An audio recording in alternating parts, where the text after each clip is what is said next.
ഈശോ മിശിഹായ്ക്ക് സ്തുതിയായിരിക്കട്ടെ. പ്രിയ കൂട്ടുകാരെ, ഇന്ന് ജൂൺ 30-ാം തീയതിയാണല്ലോ. ഇന്ന് ഈശോയുടെ തിരുഹൃദയ വണക്കമാസം അവസാനിപ്പിക്കേണ്ട ദിവസമാണല്ലോ ഇന്നേ ദിവസത്തിന് മറ്റൊരു പ്രത്യേകത കൂടി എൻ്റെ ജീവിതത്തിലുണ്ട്. ഇന്നാണ് എൻ്റെ ബർത്ത്ഡേ, ജൂൺ 30-ാം തീയതി. അതുകൊണ്ട് തന്നെ പണ്ട് മുതലേ എൻ്റെ ബർത്ത്ഡേ ആഘോഷിച്ചില്ലെങ്കിലും പള്ളികളിൽ ഈ തിരുഹൃദയത്തിൻ്റെ അവസാന ദിവസം ഒരാഘോഷം ഉണ്ടാകാറുണ്ട്. അതുകൊണ്ട് എൻ്റെ ബർത്ത്ഡേയും ഈശോയുടെ തിരുഹൃദയ വണക്കമാസത്തിൻ്റെ അവസാനവും ഒരു ദിവസമായതുകൊണ്ട് ഞാൻ രക്ഷപ്പെട്ടു എന്ന് പറയും. എൻ്റെ ബർത്ത്ഡേ ഇന്ന് വരെ ഞാൻ ആഘോഷിച്ചിട്ടില്ല. പക്ഷേ ഈ ബർത്ത്ഡേക്ക് ഒരു പ്രത്യേകതയുണ്ട്. ഞാൻ മരണത്തിൽ നിന്ന് രക്ഷപ്പെട്ട് വന്നതായതുകൊണ്ടും പിന്നെ എൻ്റെ 60-ാം പിറന്നാളായതുകൊണ്ടും ബന്ധുക്കളൊക്കെ പറഞ്ഞു അത് ആഘോഷിക്കണമെന്ന്. പക്ഷേ ഞാനും തീരുമാനിച്ചതാണ് ആഘോഷിക്കാമെന്ന്. അപ്പോഴാണ് എൻ്റെ ജീവിത പങ്കാളിയുടെ അസുഖത്തിൻ്റെ കാര്യം ഞാൻ നിങ്ങളോട് മുമ്പ് പങ്കുവച്ചിട്ടുണ്ടെന്നാണ് എനിക്ക് ഓർമ്മ. ഈശോയുടെ വലിയ സ്നേഹം ഞങ്ങളെ ചുറ്റിപ്പറ്റി നിൽക്കുന്നത് കൊണ്ട് അങ്ങനെ ഒരു സമ്മാനം കൂടെ ഞങ്ങളുടെ ജീവിതത്തിലുണ്ട്. എൻ്റെ ജീവിത പങ്കാളിക്ക് ബ്രെയിൻ ട്യൂമർ കഴിഞ്ഞ് പിന്നെയുള്ള സ്കാനിങ്ങിലാണല്ലോ പാൻക്രിയാസിലും ക്യാൻസർ ഉണ്ട് എന്നറിയുന്നത്. ഈ അടുത്ത ദിവസങ്ങളിൽ അത് സ്കാൻ ചെയ്തപ്പോൾ അറിഞ്ഞ ഒരു കാര്യം, 3 അവയവങ്ങൾ, ലിവറിൻ്റെയും ആമാശയത്തിൻ്റെയും പാൻക്രിയാസിൻ്റെയും 3 കൂടിയ ജംഗ്ഷനിലാണ് ഈ ക്യാൻസറിൻ്റെ മുഴ ഇരിക്കുന്നതെന്നും അത് ഓപ്പറേഷൻ ചെയ്യണമെന്നുമാണ് ഡോക്ടർമാർ പറഞ്ഞത്. പക്ഷേ പല കാരണങ്ങളാൽ അത് ഓപ്പറേഷൻ വേണ്ട എന്ന് എൻ്റെ ജീവിത പങ്കാളി തന്നെ തീരുമാനിച്ചു. ഇപ്പോൾ കുരുക്കഴിക്കുന്ന മാതാവിൻ്റെ കയ്യിൽ ഇരിക്കുന്ന ഫോട്ടോ അദ്ദേഹത്തിൻ്റെയാണ്. കാരണം ആ മാതാവിൻ്റെ സ്റ്റാച്യുവിനടിയിൽ ഒരു ഡോക്ടർ കുട്ടി ക്യാൻസർ വന്നത് അവളുടെ ഫോട്ടോയും വെച്ചു. അതുമാത്രമല്ല, ഇപ്പോൾ ഇരിക്കുന്ന ഫോട്ടോ എൻ്റെ ഇളയമ്മയുടെ മകൻ, 38 വയസ്സുള്ള മകൻ, ക്യാൻസർ മുഴുവൻ വ്യാപിച്ച് അങ്ങനെ ഒരവസ്ഥയിലായിരുന്നു. അവൻ്റെയും ഫോട്ടോ കുരുക്കഴിക്കുന്ന മാതാവിൻ്റെ താഴെ വെച്ച് പ്രാർത്ഥിച്ചിരുന്നു. അവർ 2 പേരും ഇപ്പോൾ റിക്കവറായി. അവർ 2 പേരും, ഡോക്ടർ കുട്ടി ഇപ്പോൾ സുഖം പ്രാപിച്ചു. ബ്ലഡ് ക്യാൻസറും ലങ്സ് ക്യാൻസറും കൂടിയായിരുന്നു. ഈശോ പരിശുദ്ധ അമ്മയിലൂടെ വലിയ അത്ഭുതം നടത്തിയ അമ്മ കുരുക്കഴിച്ചു എന്നാണ് ഞങ്ങൾ വിശ്വസിക്കുന്നത്. അതുപോലെ തന്നെ ഇപ്പോൾ എൻ്റെ ഇളയമ്മയുടെ മകൻ്റെയും ഫോട്ടോ ഞാൻ ആ സ്റ്റാച്യുവിൻ്റെ മുമ്പിൽ വെച്ചിട്ടുണ്ട്. അവനും ഇപ്പോൾ, അത് മുന്നേ നിങ്ങളോട് ഞാൻ അന്ന് പങ്കുവെച്ചിരുന്നു, തിയോഫിലച്ചൻ്റെ ഒരു മാധ്യസ്ഥം ഖബറിടത്തിൽ പോയിട്ട് പ്രാർത്ഥിച്ചത്. അങ്ങനെ പ്രാർത്ഥിച്ചുകൊണ്ടിരിക്കുമ്പോഴാണ് എനിക്ക് ഇവിടെ ഈ ആമാശയത്തിൽ ക്യാൻസർ വരുന്നതും ഞാൻ ക്രിറ്റിക്കൽ സ്റ്റേജിലാവുന്നതും എല്ലാം. അതിനുശേഷമാണ് ഇപ്പോൾ എൻ്റെ ജീവിത പങ്കാളിക്ക് ഇങ്ങനെ 3 അവയവങ്ങളുടെയും ജംഗ്ഷനിൽ ക്യാൻസർ വന്നിരിക്കുന്നത്. എന്തായാലും ഈശോയുടെ കരുണയിൽ മാത്രം വിശ്വസിച്ചുകൊണ്ട് ഓപ്പറേഷൻ വേണ്ട എന്ന് പറഞ്ഞ് അപ്പോൾ ഞാനൊരു സൂത്രപ്പണി ചെയ്തു. അദ്ദേഹത്തിൻ്റെ ഫോട്ടോ എടുത്ത് കുരുക്കഴിക്കുന്ന മാതാവിൻ്റെ കയ്യിൽ കൊടുത്തിട്ടുണ്ട്. കർത്താവിൻ്റെ പദ്ധതിക്കായിട്ട് ഞങ്ങൾ കാത്തിരിക്കുകയാണ്. അതുകൊണ്ട് ബർത്ത്ഡേ ആഘോഷം വേണ്ട എന്ന് പറഞ്ഞു. പക്ഷേ എൻ്റെ ബന്ധുക്കളും എൻ്റെ ഫ്രണ്ട്സും ഇപ്പോൾ ഈ കാണുന്നത് എൻ്റെ ബാല്യകാല സഖിയാണ്. ഞങ്ങൾ ചെറുപ്പം മുതലേ ഒന്നിച്ച് പഠിച്ചവരാണ്. ക്യാൻസർ വന്നതിന് ശേഷം അവളെന്നെ കാണാൻ പറ്റില്ല എന്ന് പറഞ്ഞിട്ട് അങ്ങനെ ഇപ്പോൾ ബർത്ത്ഡേ കേക്കുമായിട്ട്, അവളുണ്ടാക്കിയ കേക്കുമായിട്ട് കാണാൻ വന്നതാണ് എന്നെ. ഞങ്ങൾ ഒന്നിച്ച് പഠിച്ചതാണ്. കാരണം ഒന്നിച്ച് പഠിച്ച ആളെ ഈ നിലയിൽ കാണാൻ അവൾക്ക് താല്പര്യമില്ല. ഇത് അവളുടെ ഹസ്ബൻഡാണ്. ഇതൊന്നും ഞാൻ പ്രതീക്ഷിക്കാതെ പെട്ടെന്ന് അവർ കുറേ നാൾക്ക് ശേഷം കണ്ടപ്പോൾ എന്താണ് പറയേണ്ടത് എന്ന് 2 കൂട്ടർക്കും ഒരു പിടുത്തവുമില്ല. കാരണം എന്നെ ഈ നിലയിൽ കാണുക എന്ന് പറഞ്ഞാൽ എൻ്റെ കൂട്ടുകാരിക്ക് സഹിക്കില്ല. എന്തായാലും ജീവനോടെ ഞാൻ എത്തിയല്ലോ മോളെ എന്നാണ് ഞാൻ അവരോട് പറഞ്ഞത്. എനിക്ക് ജീവനോട് കൂടെ ഇവിടെ എത്തണമെന്ന് ആഗ്രഹമില്ലായിരുന്നെങ്കിലും ദൈവത്തിൻ്റെ പദ്ധതി പ്രകാരം ഇങ്ങനെയുള്ള ആരോഗ്യത്തിൽ ഞാൻ ഇരിക്കുന്നു. അപ്പോൾ എൻ്റെ ബാല്യകാല സഖി സർപ്രൈസായി കേക്കും കൊണ്ടുവന്നു. ഞാൻ ആലോചിക്കുകയാണ്, ഞാൻ ബർത്ത്ഡേ ആഘോഷിക്കില്ല എന്ന് വിചാരിക്കുമ്പോൾ ഈശോ ഓരോ വഴികളൊരുക്കും. കുരുക്കഴിക്കുന്ന മാതാവിൻ്റെ അടുത്തുള്ള കാര്യങ്ങളാണ് ഞാൻ പറഞ്ഞു കൊടുക്കുന്നത്. ഇപ്പോൾ ഫ്രാൻസിസ് ഏട്ടനെയാണ് കയറ്റി വെച്ചിരിക്കുന്നത് എന്നാണ് അവളുടെ ഭർത്താവിന് പറഞ്ഞു കൊടുക്കുകയാണ്. ഈശോയുടെ രൂപം ഞാൻ അലങ്കരിച്ച് വയ്ക്കാൻ തുടങ്ങുകയായിരുന്നു. അപ്പോഴേക്കാണ് എൻ്റെ ഫ്രണ്ട് വരുന്നത്. കുറേ വിശേഷങ്ങളുണ്ടായിരുന്നു സംസാരിക്കാനായിട്ട്. 10ാം ക്ലാസ് വരെ ഒരുമിച്ച് പഠിച്ചതാണ്. പിന്നെ എൻ്റെ ഈ കൂട്ടുകാരി ചെറുപ്രായത്തിൽ തന്നെ കല്യാണം കഴിഞ്ഞു പോയി. ഞാൻ കുറേ അധികം പിന്നെ പഠിച്ചിട്ടാണല്ലോ വിവാഹത്തിലേക്ക് വരുന്നത്. അങ്ങനെ ഞങ്ങൾ കുറേയധികം കാര്യങ്ങൾ സംസാരിക്കുകയാണ്. അപ്പോൾ 60ാം പിറന്നാൾ ആഘോഷിക്കാൻ ഈശോ തീരുമാനിച്ചു എന്നാണ് എനിക്ക് തോന്നുന്നത്. ഞാനാകെ ഭയങ്കര സന്തോഷത്തിലായിരുന്നു. കാരണം ഈശോയുടെ തിരുഹൃദയത്തിൻ്റെ അവസാന ദിവസം എൻ്റെ അമ്മ എന്നെ പ്രസവിച്ചത് എനിക്ക് വളരെ സന്തോഷമായി. ഞാൻ പലപ്പോഴും പറയും, ഈശോയുടെ തിരുഹൃദയവും ഞാനും തമ്മിൽ ഒരു അഭേദ്യമായ ബന്ധമുണ്ട് കേട്ടോ.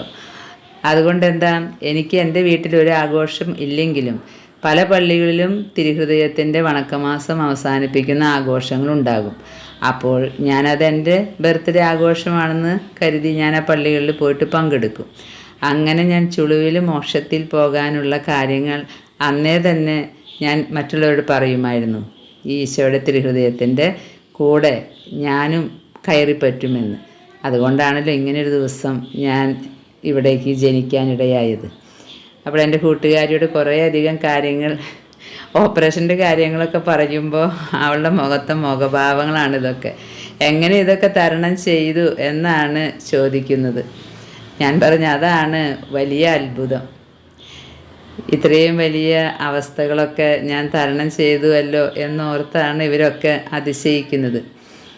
എന്തായാലും തമ്പുരാൻ്റെ വലിയ ഒരു ഇടപെടൽ എൻ്റെ ജീവിതത്തെ നോക്കി കാണുന്ന എല്ലാവർക്കും മനസ്സിലാകുന്നുണ്ട്. പ്രിയ സഹോദരങ്ങൾ, ഇതാണ് കുരുക്കഴിക്കുന്ന മാതാവ്. ഞാൻ പറഞ്ഞു കൊടുത്ത് ഇപ്പോൾ ആ കയ്യിലിരിക്കുന്നത് എൻ്റെ ജീവിത പങ്കാളിയാണ്. സ്വർഗം എന്താണെങ്കിൽ ചെയ്യട്ടെ എന്നാണ് ഞങ്ങൾ തീരുമാനിച്ചിരിക്കുന്നത്. ഓപ്പറേഷൻ ചെയ്യുന്നില്ല. ഈശോയുടെ പദ്ധതി എന്താണെങ്കിൽ പരിശുദ്ധ അമ്മ അത് നടപ്പിലാക്കട്ടെ. ഇവിടെ ഈ കുരുക്കഴിക്കുന്ന മാതാവ് വലിയ അത്ഭുതങ്ങളാണ് ചെയ്യുന്നത്. എന്തുമാത്രം ആളുകളുടെ ജീവിതത്തിലെ കുരുക്കാണ് അമ്മ അഴിക്കുന്നത്.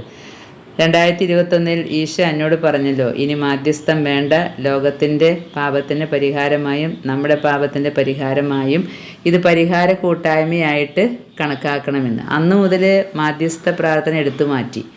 ഇപ്പോൾ പരിഹാരം ചെയ്യാണ്. നമുക്ക് വരുന്ന ഓരോ കാര്യങ്ങളുടെ പിന്നിലും നമ്മുടെ പാപം കിടപ്പുണ്ടാവും. അപ്പോൾ നമ്മുടെ പാപത്തിന്, പിന്നെ നമ്മുടെ തലമുറയിൽ പലരും പാപം ചെയ്തിട്ട് പരിഹാരം ചെയ്യാതെ ശുദ്ധീകരണത്തിൽ കിടക്കുന്നുണ്ടാകും. അവരുടെ പാപത്തിന് പരിഹാരമായിട്ട് പിന്നെ ഈശോ പറഞ്ഞു, ലോകത്തിൻ്റെ പാപത്തിന് പരിഹാരമായിട്ട് അതിലേറ്റവും വലിയ പാപം എബോർഷൻ എന്ന പാപം, കൊലപാതകം, 5 കാര്യങ്ങൾ ഈശോ തന്നിരുന്നു. സമർപ്പിതർക്ക് വേണ്ടി, കുടുംബത്തിലെ തലമുറയ്ക്ക് വേണ്ടി, ഇങ്ങനെ 5 നിയോഗങ്ങൾക്ക് വേണ്ടി പരിഹാരം ചെയ്യാൻ തുടങ്ങിയപ്പോഴാണ് ഞാൻ ഈ ഒരു ക്യാൻസറിലേക്ക് കടന്നു വരുന്നതും. അങ്ങനെ എല്ലാവരും പറഞ്ഞ് ഇതിങ്ങനെ പ്രാർത്ഥിച്ചത് കൊണ്ടാണ് എന്ന്. ഞാനങ്ങനെ ഒട്ടും വിശ്വസിക്കുന്നില്ല. അത് ഈശോയുടെ പദ്ധതിയാണ്. ഇവർ പണ്ട് ഇട്ടുപോയൊരു കുരുക്ക് അഴിക്കുകയും ഇപ്പോൾ പുതിയൊരു കുരുക്ക് മാതാവിൻ്റെ അടുത്ത് ഇട്ട് കൊടുത്തിട്ടാണ് എൻ്റെ ബാല്യകാല സഖി പോകാൻ തുടങ്ങുന്നത്. പ്രിയ സഹോദരങ്ങളെ, ഫോട്ടോ വെച്ച് പ്രാർത്ഥിച്ച 2 ക്യാൻസർ രോഗികളും രക്ഷപ്പെട്ടു. അപ്പോൾ അമ്മ മാതാവ് ഈ ഫോട്ടോ വെച്ച് പ്രാർത്ഥിക്കുന്നതിന് എന്തോ ഒരു ഇടപെടലുണ്ട് എന്ന് ഞാൻ വിശ്വസിക്കുന്നതാണ് കേട്ടോ. ഇതിലൊന്നുമല്ല കാര്യം. ഞാൻ നിങ്ങളോട് പറഞ്ഞല്ലോ, ഏറ്റവും വലിയ പ്രാർത്ഥന പരിശുദ്ധ കുർബാന യോഗ്യതയോടുകൂടെ പങ്കുകൊള്ളുക എന്നതാണ്.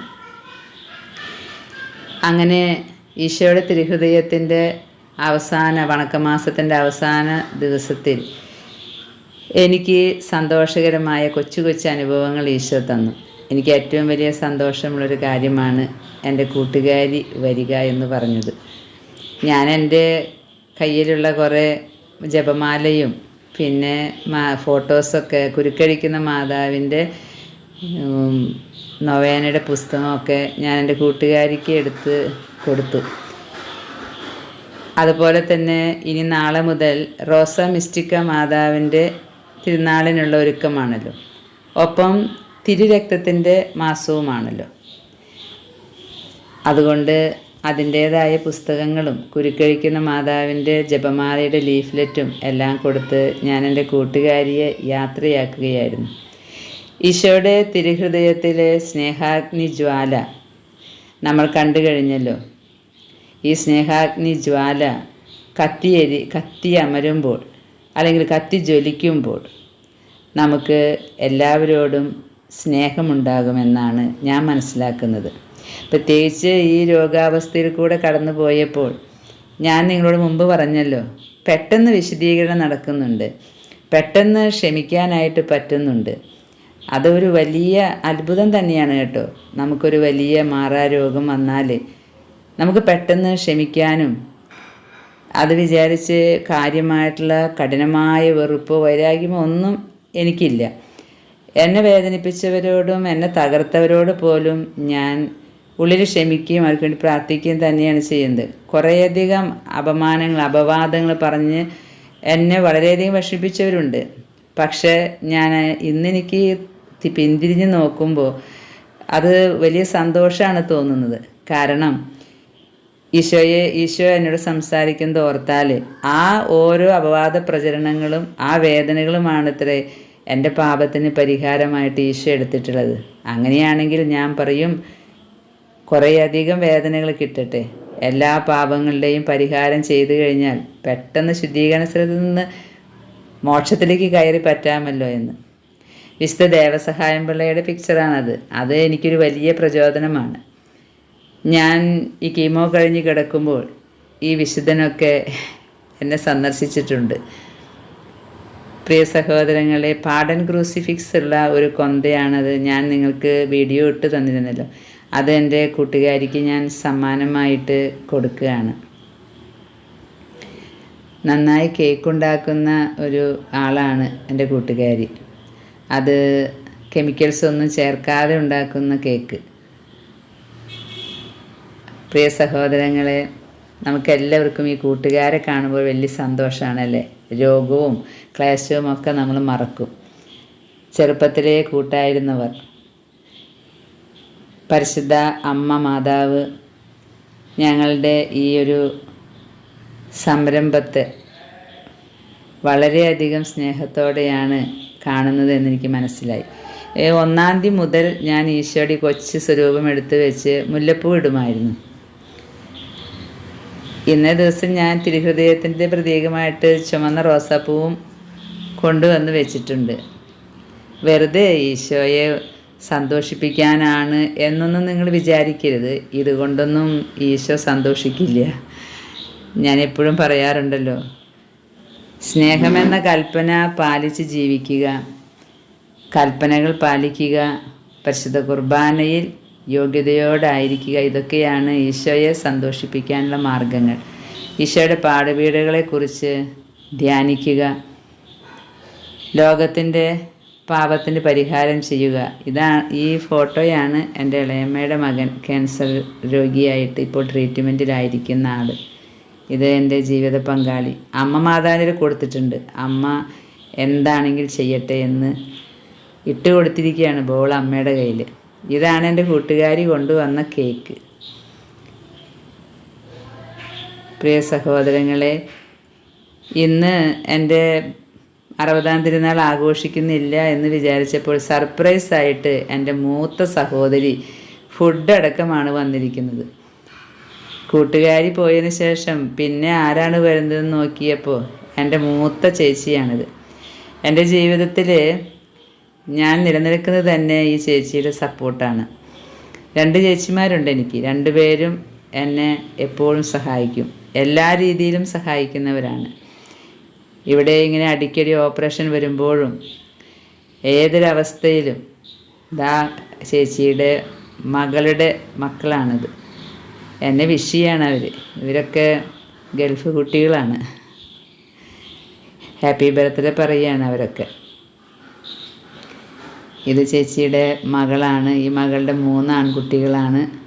ഇത് ചേച്ചിയുടെ മറ്റൊരു മകളാണ്. അവരെല്ലാവരും എൻ്റെ രോഗത്തിന് ശേഷം ആദ്യമായിട്ടാണ് എന്നെ കാണുന്നത്.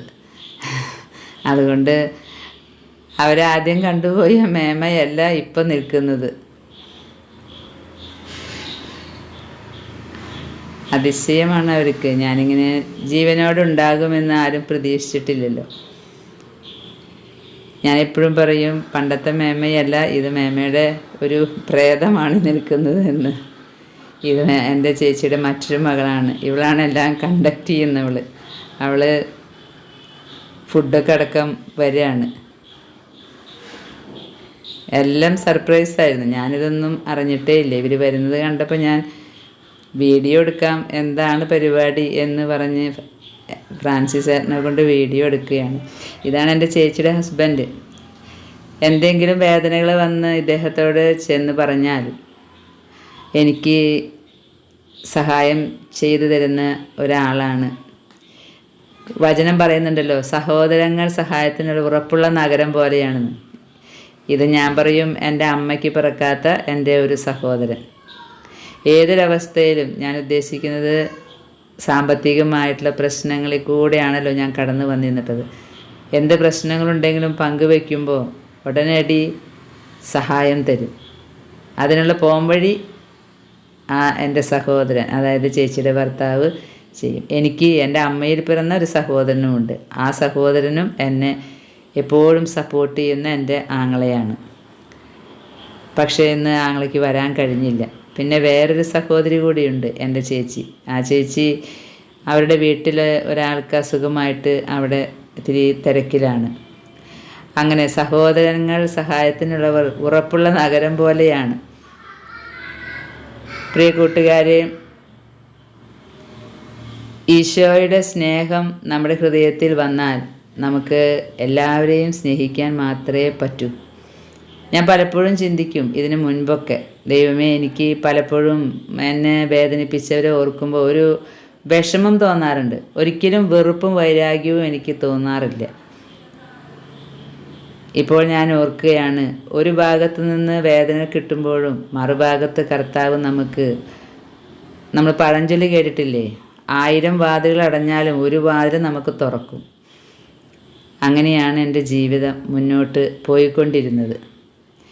ഇതെനിക്ക് വലിയൊരു സന്തോഷത്തിൻ്റെ ദിവസമായിരുന്നു. അത് എല്ലാം വിചാരിക്കാതെ വന്ന ഒരു സന്തോഷം. അതുകൊണ്ടാണ് ഞാനിത് നിങ്ങൾക്ക് വീഡിയോ ആയിട്ട് കാണിച്ചു തരുന്നത്. കാരണം ഈശോയുടെ തിരുഹൃദയം എൻ്റെ ജീവിതത്തിൽ ചെയ്ത വലിയൊരു അത്ഭുതമായിട്ടാണ് എനിക്കിത് മനസ്സിലാകുന്നത്. ഞാൻ ആലോചിക്കുകയാണ്, സ്വർഗം ഇഷ്ടപ്പെട്ടിട്ടുണ്ട്, അപ്പോൾ എനിക്ക് ജീവൻ തിരിച്ചു തന്ന ഈ 60-ാം പിറന്നാൾ ആഘോഷിക്കാൻ. അതുകൊണ്ടാണല്ലോ ഇവരുടെ മനസ്സിലൊക്കെ ഇങ്ങനെ ഒരു സർപ്രൈസ് വിസിറ്റ് ചെയ്യണമെന്ന് ദൈവം തോന്നിപ്പിച്ചത്. അപ്പോൾ ഞാൻ നിങ്ങളായിട്ട് പങ്കുവെക്കുന്നത് ഈശോയുടെ തിരുഹൃദയം എനിക്ക് ചെയ്ത ഏറ്റവും വലിയ അത്ഭുതമാണ് ഈ സഹോദരങ്ങളുടെ കൂടിച്ചേരൽ. പ്രിയ കൂട്ടുകാരെ, നമുക്ക് ഒന്നിച്ച് ഈശോയുടെ തിരുഹൃദയത്തിന് നന്ദി പറയാം. നിങ്ങളുടെ ജീവിതത്തിലും ഇങ്ങനെ അനേകം അത്ഭുതങ്ങളും അടയാളങ്ങളും ഉണ്ടായിട്ടുണ്ടാകും. ഇന്ന് ഞാൻ മെസ്സേജ് ഒന്നും നോക്കിയിട്ടില്ല, കുറേ മെസ്സേജ് വന്നിട്ടുണ്ട്. എൻ്റെ ചേച്ചിക്ക് എന്നെ എന്തുമാത്രം സ്നേഹിച്ചാലും മതിയാവില്ല.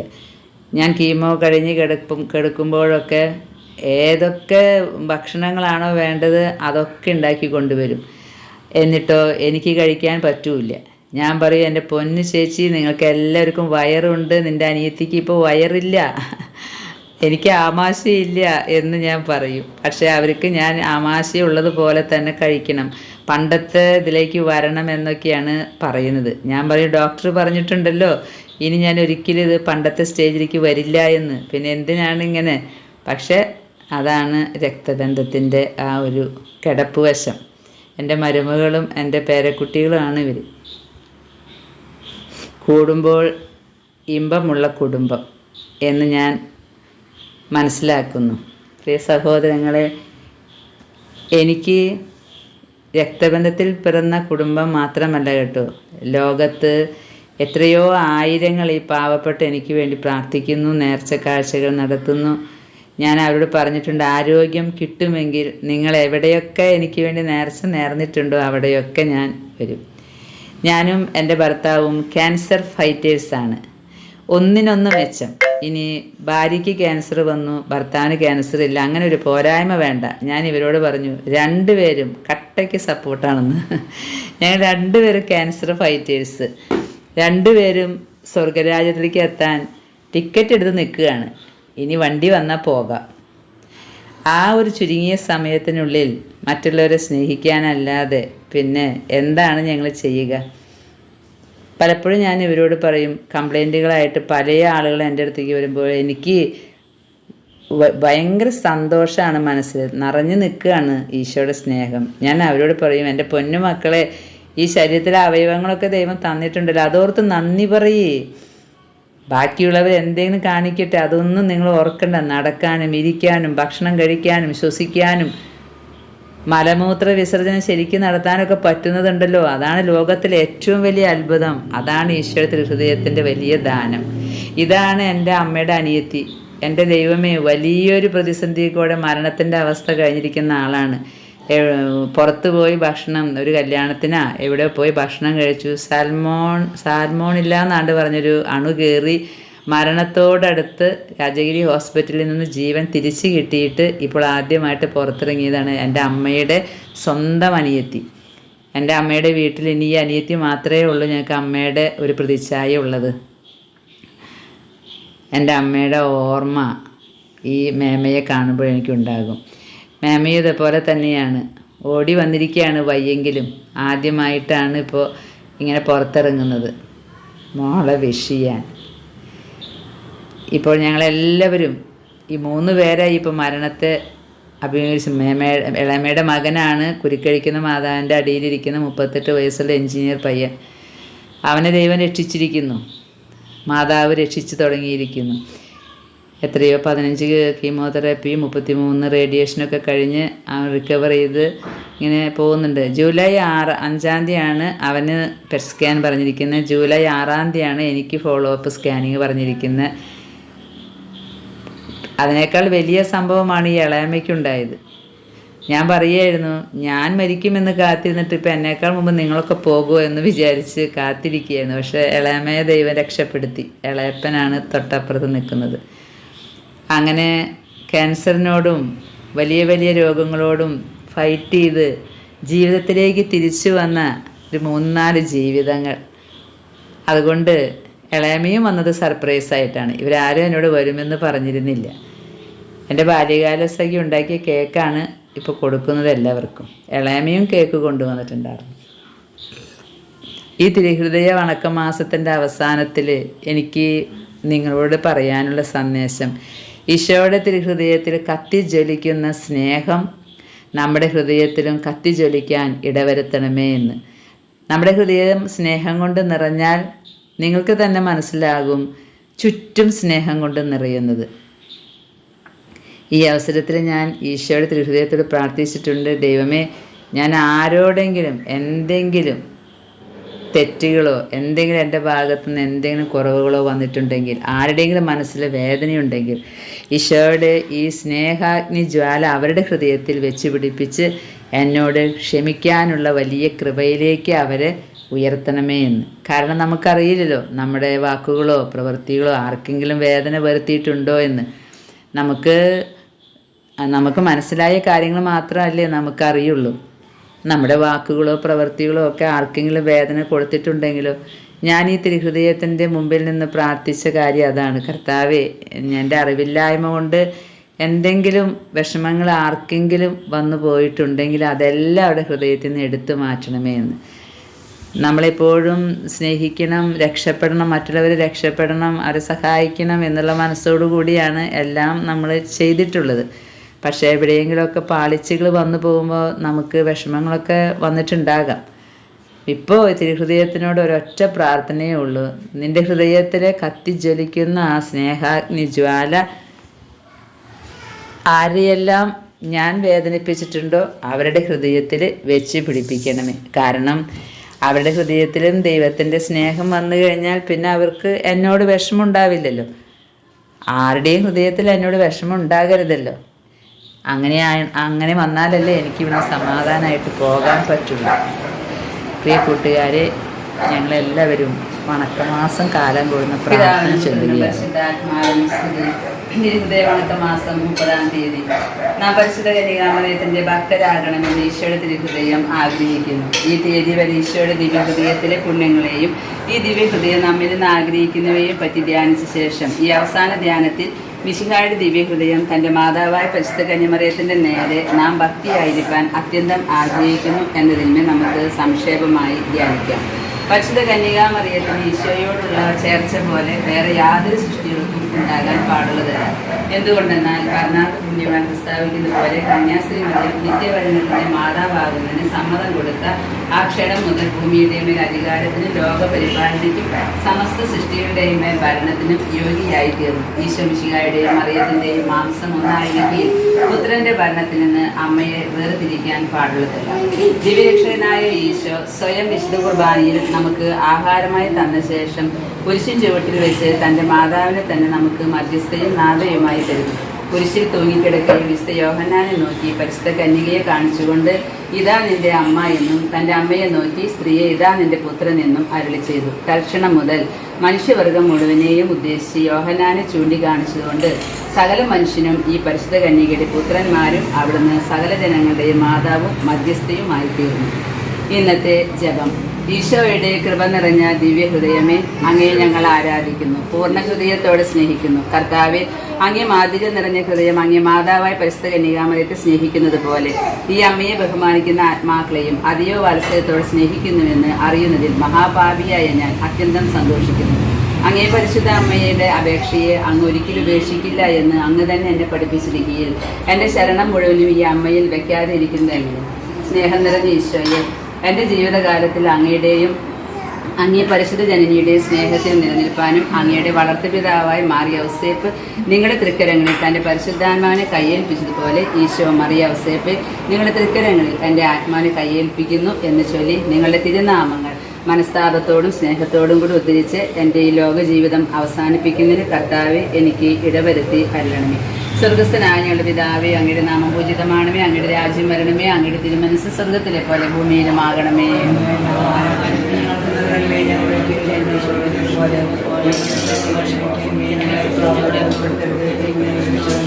നന്മ നിറഞ്ഞ മറിയമേ, സ്ത്രീ കർത്താവ് അങ്ങയോട് കൂടെ സ്ത്രീകളിൽ അങ്ങ് അനുഗ്രഹിക്കപ്പെട്ടവളാകുന്നു. അങ്ങയുടെ ഉദരത്തിന്റെ ഫലമായി ഈശോ അനുഗ്രഹിക്കപ്പെട്ടവനാകുന്നു.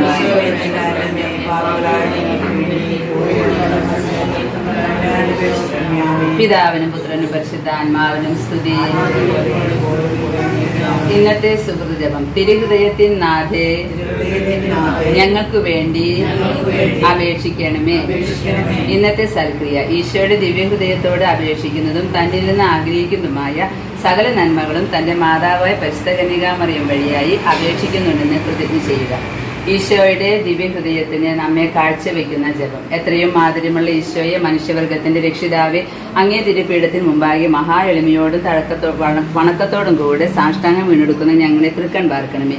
ഞങ്ങൾ അങ്ങയുടേതാകുന്നു. സദാകാലവും അങ്ങയെ സ്വന്തമായിരിക്കുന്നതിന് ഞങ്ങൾ മനസ്സായിരിക്കും ചെയ്യുന്നു. എന്നാലും കർത്താവെ, ഉറപ്പായിട്ട് അങ്ങയോട് ഞങ്ങളെ ചേർത്ത് ഒന്നിപ്പിക്കുന്നതിനായി ഇതാ ഇന്നേ ദിവസം ഞങ്ങൾ ഓരോരുത്തരും ഞങ്ങളെ മുഴുവനായി അങ്ങേ പരിശുദ്ധ ഹൃദയത്തിന് കാഴ്ചവെക്കുന്നു. ആ കർത്താവെ, അനവധി ആളുകൾ ഇപ്പോഴും അങ്ങയെ അറിയാതെ ഇരിക്കുന്നു. മറ്റു പലരോ എന്നാൽ അങ്ങേ ഉപദേശങ്ങളെ നിന്ദിക്കുകയും അങ്ങയെ തള്ളിക്കളയുകയും ചെയ്യുന്നു. അനുഗ്രഹം നിറഞ്ഞ ഈശോയെ, ഇവരെല്ലാവരുടെയും മേൽ കൃപയായിരിക്കണമേ. അങ്ങേ തിരുഹൃദയത്തിലേക്ക് അവരെ ചേർത്തുകൊള്ളണമേ. കർത്താവെ, അങ്ങയെ ഒരിക്കലും പിരിഞ്ഞു പോകാതെ അങ്ങേ വിശ്വാസികളെ മാത്രം രാജാവായിരിക്കാതെ അങ്ങയെ വിട്ടകന്നു പോയ ദൂർത്തരായ മക്കളുടെ രാജാവായിരിക്കണമേ. കഷ്ടാനുഭവവും വിശപ്പും കൊണ്ട് മരിച്ചു പോകാതെ തങ്ങളുടെ പിതാവിന്റെ ഭവനത്തിലേക്ക് ശീഘ്രം പിന്തിരിയുന്നതിന് അവർക്ക് അനുഗ്രഹം നൽകണമേ. തെറ്റുകളാൽ വഞ്ചിക്കപ്പെട്ട് അങ്ങേ തിരുസ്നേഹത്തിൽ നിന്നും അകന്നു പോയിരിക്കുന്നവരുടെ മേലും അങ്ങേ ആധിപത്യം സ്ഥാപിക്കുക. സത്യത്തിന്റെ തുറമുഖത്തിലേക്കും അവരെ തിരികെ വിളിച്ചു കൊള്ളുക. ഇപ്രകാരം വേഗത്തിൽ ഏക ആട്ടിൻകൂട്ടവും ഏക ഇടയനുമായി തീരട്ടെ. ആ കർത്താവെ, അങ്ങേ തിരുസഭയ്ക്ക് സ്വാതന്ത്ര്യം കൊടുക്കണമേ. ഉപദ്രവങ്ങളൊക്കെയിൽ നിന്നും അതിനെ കാത്തുകൊള്ളണമേ. എല്ലാ ജാതി ജനങ്ങളുടെ ഇടയിൽ സമാധാനം സ്ഥാപിക്കണമേ. ഞങ്ങളുടെ രക്ഷകനായ പരിശുദ്ധ ഹൃദയം വാഴ്ത്തപ്പെട്ടതാകട്ടെ. സദാകാലവും അതിന് സ്തുതിയും പുകഴ്ചയും ഉണ്ടായിരിക്കട്ടെ. എന്നിങ്ങനെ ലോകത്തിന്റെ ഒരറ്റം മുതൽ മറ്റേ അറ്റം വരെ നിത്യവും മുഴങ്ങിക്കൊണ്ടിരിക്കുന്നതിന് കൃപ ചെയ്തല്ലണമേ. ആമേൻ. എന്തോ നീ തിരഞ്ഞു വന്നു വൻപാപിയുള്ളിൽ, എന്തോ നീ തിരഞ്ഞു വന്നു, എന്താ നിൻ തിരുപാദ ചെന്താർകളാണിപ്പെട്ടിട്ടന്തമില്ലാത്ത രക്തം ചിന്തിക്കിരൊഴുക്കുന്നു. എന്തോ നീ തിരിഞ്ഞു വന്നീ വൻപാപിയുള്ളിൽ, എന്തോ നീ തിരഞ്ഞു വന്നു.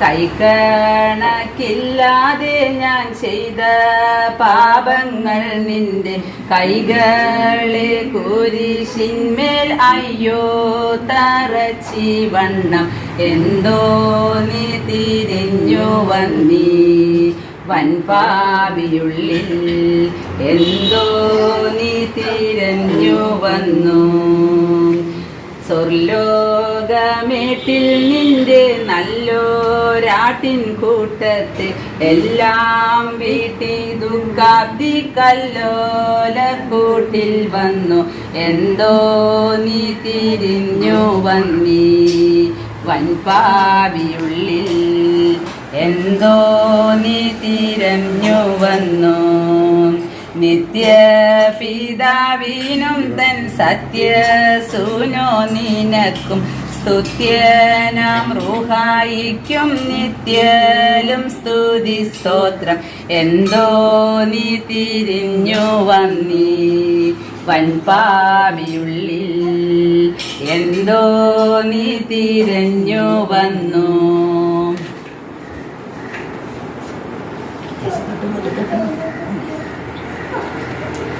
കട്ടിയിലോളാം.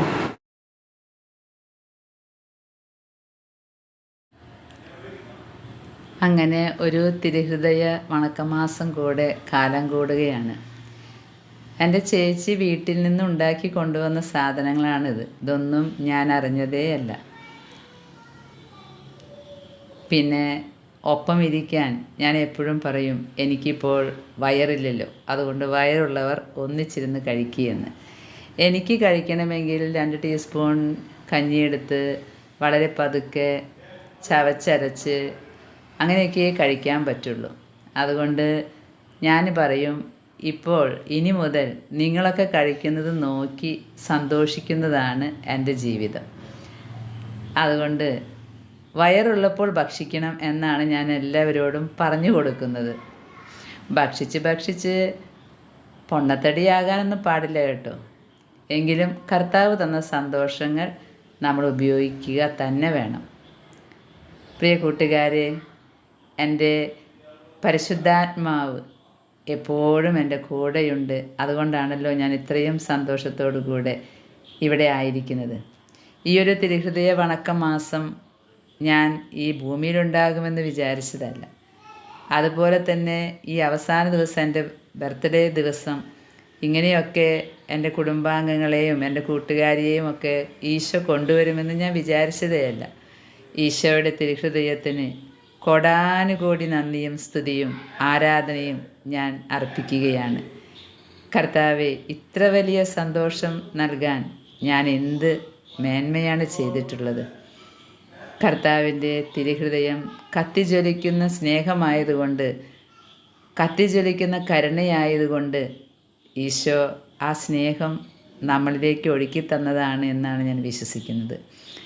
ഈശോയുടെ തിരുഹൃദയ വണക്ക മാസത്തിൻ്റെ അവസാന ദിവസം നിങ്ങളെയും ഈശോ സന്തോഷിപ്പിക്കട്ടെ, സന്തോഷിപ്പിച്ചിട്ടുണ്ടാകും എന്ന് ഞാൻ വിചാരിക്കുന്നു.